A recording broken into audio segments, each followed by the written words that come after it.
जय श्री कृष्णा। आज की कहानी है बांके बिहारी जी की।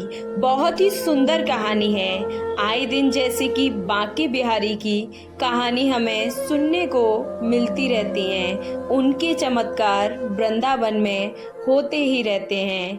कहते हैं कि जब भगवान मथुरा जाने लगे थे तो उन्होंने कहा था कि मैं शरीर से बेशक यहाँ से जा रहा हूँ, लेकिन मेरी आत्मा सदैव वृंदावन में निवास करेगी। मैं आत्मा से एक क्षण के लिए भी वृंदावन से दूर नहीं जाऊंगा।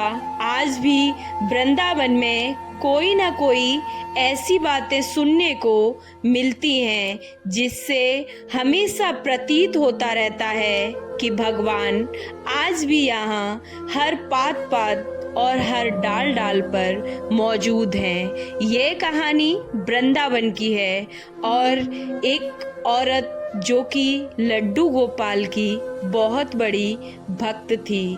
वो खूब मन से बाल गोपाल की नृत्य सच्चे मन से सेवा करती थी। वो हर दिन सुबह उठकर स्नान करके कान्हा जी को स्नान करा के उनके वस्त्र बदलती, उन्हें चंदन का तिलक लगाकर उन्हें फल, मिश्री या लड्डू, जिस दिन उसके पास जो कुछ भी होता उसी का वह लड्डू गोपाल को भोग लगाती। लल्ला को भोग लगाकर ही वह खुद कुछ खाती। फिर शाम में भी उनका आरती करके उन्हें भोग लगाती। पूरे दिन मन में हमेशा उनका नाम लेते रहती। एक क्षण भी ऐसा नहीं होता था जिसमें वो अपने कान्हा जी को याद नहीं करती हो। एक दिन सुबह से ही उसे बहुत तेज हिचकी आ रही थी और वो बंद होने का नाम ही नहीं ले रही थी, जिसके कारण वो बहुत परेशान थी। तभी अचानक से उसकी बेटी उससे मिलने आ गई और उसके वहां आते ही उसकी हिचकी ठीक हो गई। बेटी ने माँ का हाल चाल पूछा तो उसकी माँ ने कहा, ऐसे तो सब ठीक है, मेरे लड्डू गोपाल की कृपा से सब ठीक है, लेकिन पता नहीं आज सुबह से बहुत तेज हिचकी आ रही थी जो कि रुकने का नाम नहीं ले रही थी। उसकी बेटी ने कहा, अरे माँ, तेरी हिचकी तो मेरी वजह से ही आ रही थी, क्योंकि आज सुबह से ही मैं तुझे बहुत याद कर रही थी और इसलिए मेरे आते ही तुम्हारी हिचकी ठीक हो गई। माँ ने पूछा, ऐसा सच में होता है क्या? बेटी ने कहा, हाँ माँ, ऐसा ही होता है। अगर तुम किसी को बहुत मन से याद करते हो तो इस वजह से उसको हिचकी बहुत तेजी से आती है। अब तो वो औरत बहुत परेशान हो गई कि मैं तो दिन रात हर पल हर क्षण अपने गोपाल जी को याद करती रहती हूँ। ये मुझसे बहुत बड़ी गलती हो गई। इस गलती की वजह से मेरे उस छोटे से लड्डू गोपाल को कितनी हिचकी आती होंगी। वो अब जोर जोर से रोने लगी और कहने लगी, मुझे माफ करना मेरे लल्ला, मेरी वजह से तुम्हें कितना कष्ट उठाना पड़ता होगा। वो मेरा छोटा सा लल्ला हिचकी कर करके परेशान हो गया होगा।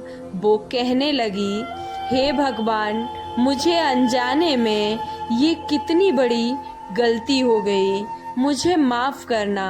अब वो भगवान से अपनी गलती के लिए बार बार क्षमा मांगने लगी।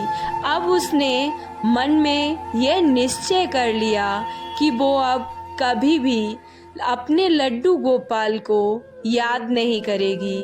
उसके इस निश्चय से भगवान अब बहुत परेशान हो गए। कई दिन बीत गए, लेकिन वो अब लल्ला को कभी मन से याद नहीं करती थी। लेकिन अब वो हमेशा दुखी और बीमार रहने लगी। एक दिन वो सो रही थी कि उसे लगा कोई उसके पैरों के पास खड़ा होकर उससे कह रहा है कि मैया, तुमने मुझे याद करना क्यों छोड़ दिया?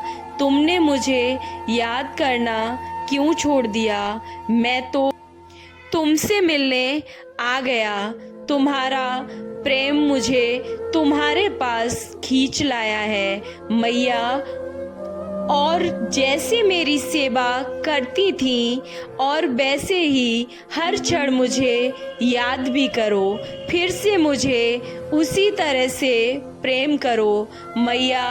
अब और नहीं रहा जाता तुम्हारे बिना। ऐसा सुनते ही वो औरत जैसे ही आंखें खोलती है तो देखती है कि साक्षात बांके बिहारी जी उसके समक्ष खड़े हैं। उन्हें देखते ही वो उनके चरणों में लगकर रोने लगी और कहने लगी, अहो भाग्य मेरे प्रभु, जो आप मुझ गरीब के द्वार पर पधारे हैं। अब वो नृत्य प्रतिदिन जैसे भगवान की सेवा करती थी और वो उनसे फिर से उसने वैसे ही सेवा शुरू कर दी। इस कहानी से हमें यही प्रेरणा मिलती है कि भगवान सदैव प्रेम के भूखे हैं। उन्हें अगर आप प्रेम से जो कुछ भी बोलते हैं वो अपने भक्तों की जरूर सुनते हैं। वो परम पिता परमात्मा सदैव हम सबके भीतर निवास करते हैं। तो प्रेम से बोलो, वृंदावन बिहारी लाल की जय हो। जय जय श्री राधे। जय हो बांके बिहारी की। आपको ये कहानी कैसी लगी? और अगर अच्छी लगी तो कमेंट बॉक्स में जय श्री कृष्णा अवश्य लिखें। वीडियो को लाइक, चैनल को सब्सक्राइब करना ना भूलें। बांके बिहारी आपकी सभी मनोकामनाएं पूर्ण करेंगे। जय श्री कृष्णा। राधे राधे।